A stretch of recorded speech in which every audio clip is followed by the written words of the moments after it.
如果加到200蚊，我就唔食。根據煙嘅歷史咧嘛，最初由喺個南美洲土著去到西班牙人帶去歐洲嗰陣時咧，其實煙係皇族需要嘅嘢嚟㗎。即係政府要明白一樣嘢就係、呢一樣嘢係可能喺你哋角度上一個政績或者對大家好嘅嘢，但係對於我哋呢啲煙民嚟講，有一個地方嘅我哋都唔需要我哋去嗰個壓力嘅舒緩，我哋嘅一個行動係嘛？先有啲人自殺臨尾咧，都係談判專家食口煙先啦，要死幾時死得係嘛？呢樣嘢我老豆臨死之前咧，我都俾支煙佢成日爭啊！即係加咗煙稅，其實究竟有幾多人係戒煙，或者幾多人食煙？扼殺到一班老人家，即係嗰啲我哋近時嘅老煙民咧，冇咩經濟能力咁樣食下。政府介入人嘅私生活可以介入到幾深咧？加煙就正係一個即係端倪咯，所謂。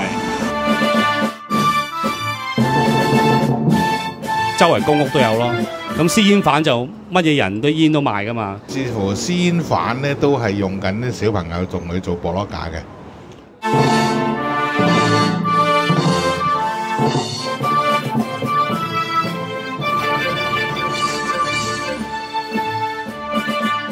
每逢呢個年頭1、2月呢，我哋煙民都要出嚟抗爭反加煙稅嘅，就係因為嗰個吸煙與健康委員會，佢永遠都淨係識講加煙稅。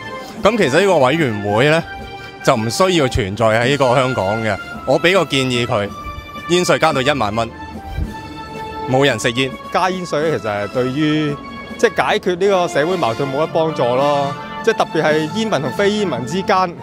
其實非煙民好多時都係想我哋話啲煙民食煙，即係對啲非煙民比較尊重啲啦，即係唔食煙嘅時候唔好騷擾到佢哋咯。我已經唔係一個煙民嚟㗎啦，我戒咗煙嘅，但係我都覺得就係政府而家佢係將煙民當係一班係最容易被欺壓嘅一班星斗市民。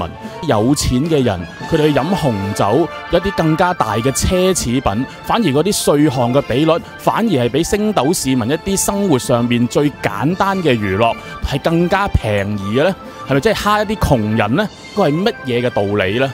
吸煙唔係一種罪惡嘅行為，就好似一個人佢喜歡飲紅酒，佢喜歡跳舞，喜歡聽粵曲，或者喜歡開跑車各有不同嘅喜愛，都係一種文化嘅生活。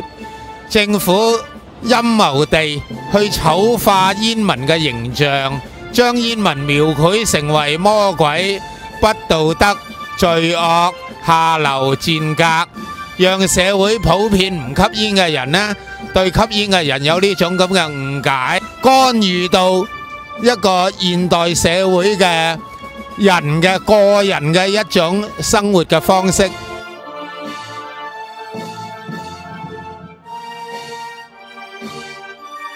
唔該，香港政府唔好再玩一個偽善嘅行為，因為呢個議題好似好靚嘅，可以幫到好多人走入健康嘅良好，但係嚟講係完全係兩回事嚟講。真正係戒煙嘅行為嚟講呢，就係要用多少少教育。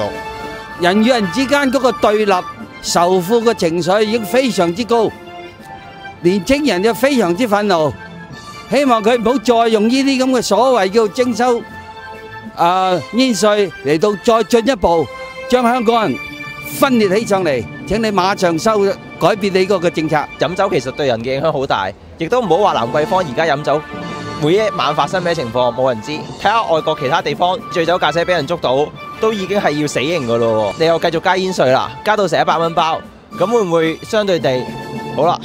咪多咗人吸毒咯？試下政府去做下一個研究啊！究竟你每一年加煙稅，你吸毒嘅人有冇多到？作為一個唔食煙嘅人呢，喺呢件事裏面，我覺得呢就係梁振英政府就好離譜一樣嘢，無理咁加稅咁去取代咗一樣嘢啦。就算新加坡咁鐵腕啊，佢都唔會用加稅阻止人食煙啊。即係呢個情況上，我覺得呢就係完全呢就係不民主。而家呢個世界呢係越嚟越污糟啊！咁呢污糟呢，我覺得呢染污咗呢個世界呢，香煙係佔一個好少嘅地方啦。唔該唔好咁多車啦，成個北京已經轉唔到。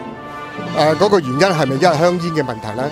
所以呢個我覺得大家真係要停一停啊，諗清楚。本身呢，我啊唔中意食煙，但係我好中意我啲朋友食煙嘅。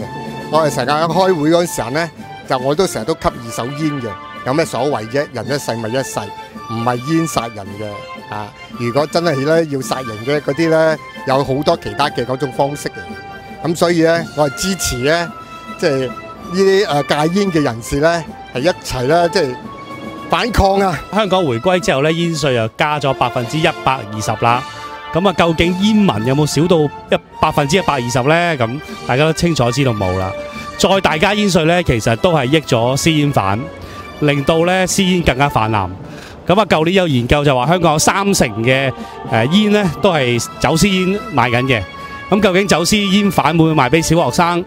會唔會令到咧香港吸煙問題反而更加嚴重咧？似乎咧大家要進一步深思啦。接近100蚊嚟講咧，對於好多嘅窮人或者係有好多講公平嘅人咧，都係非常之不合道理嘅。咁而喺呢個過年前，俾一個咁沉重嘅禮物俾我哋呢，係實在係令到我哋呢係好反感同埋憤怒嘅。事實上呢，抽煙嘅人士佢都有好多嘅理由，或者係甚至咧呢個精神嘅舒緩作用嘅等等嘅理由呢，係佢抽煙嘅。因為而家呢度唔係禁煙，咁所以話呢，就係希望大家呢都可以聽到煙民或者係不抽煙嘅維護人權嘅人士呢，係所發出嘅聲音。咁我相信當呢個政府嘅壓力越大嘅時候呢，咁被打壓嗰方面啲人呢，亦都付出呢係相對地大嘅呢個抗議嘅行動嘅。當70幾萬嘅煙民有一半行出嚟，已經係一個好大嘅政治壓力。